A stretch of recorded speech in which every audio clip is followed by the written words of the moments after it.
हो, लग्न झालं तेव्हा आमच्यात फार बरी परिस्थिती नव्हती, पण आता चित्र बदललंय. मला अशी व्यक्ती हवी होती ना माझ्या आयुष्यात, जी मला कधी जज करणार नाही, जी माझी प्रत्येक गोष्ट समजून घेईल. गर्दीमध्ये सुद्धा जिचे डोळे मला शोधत असतील. 10 लोकांमध्ये सुद्धा आम्हाला एकमेकांशी फक्त नजरेने बोलता येईल अशी व्यक्ती हवी होती. आणि खरं सांगू डार्लिंग, स्वानंदी मॅडम तशा व्यक्ती आहेत जशा मला हव्या होत्या. आणि मला काय वाटतं की आपल्याकडे जे चांगलं आहे ना त्याची आपण व्हॅल्यू करूया, त्याची आपण व्हॅल्यू करू. जे नाही आहे ते सोडून द्या, जे नाही आहे ते सोडून द्या, जे नाही आहे ते सोडून.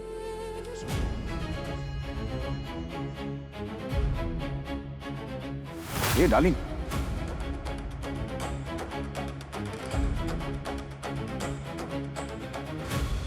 तू आहेस का आतमध्ये? आहेस का? हे डार्लिंग, आय लव्ह यू. अरे डार्लिंग, किती चिडतेस? हे बघ, माझा फंडा सांगू तुला, जे आहे ना आपण त्याची व्हॅल्यू करूया, जे नाही ते सोडून देऊया. आयुष्य छोटे आहे यार डार्लिंग. किती चिडायचं, किती रुसायचं आणि कशासाठी? आणि डार्लिंग, स्वानंदी मॅडम बरोबर माझं लग्न झालं ना, तो माझा स्वतःचा निर्णय होता. कोणी जबरदस्तीने आमचं लग्न नाही लावून दिलं, किंवा कोणी माझ्या डोक्यावरती बंदूक सुद्धा धरली नव्हती की त्यांच्याशी लग्न कर म्हणून. आणि तुला चांगलं माहिती आहे डार्लिंग, एकदा मी एखादी जबाबदारी घेतली की ती मी पूर्णपणे निभावतो. कम्पॅटिबिलिटीचा इश्यू तुझ्या माझ्यात नक्की होता, पण स्वानंदी मॅडम आणि माझ्यात तो अजिबातच नाहीये.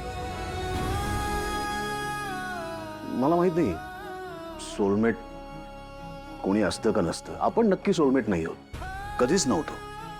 पण जर खरंच सोलमेट ही कॉन्सेप्ट असेल तर स्वानंदी मॅडम त्याच्या खूप जवळपास जातात माझ्यासाठी.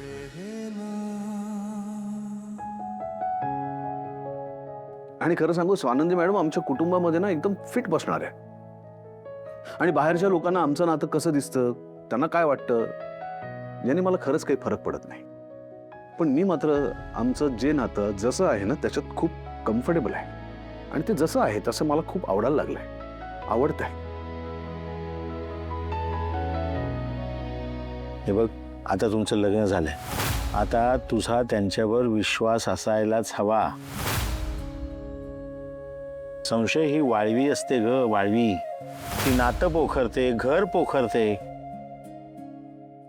तुला तिच्यापासून जेवढं लांब राहता येईल ना तेवढी लांब राहा.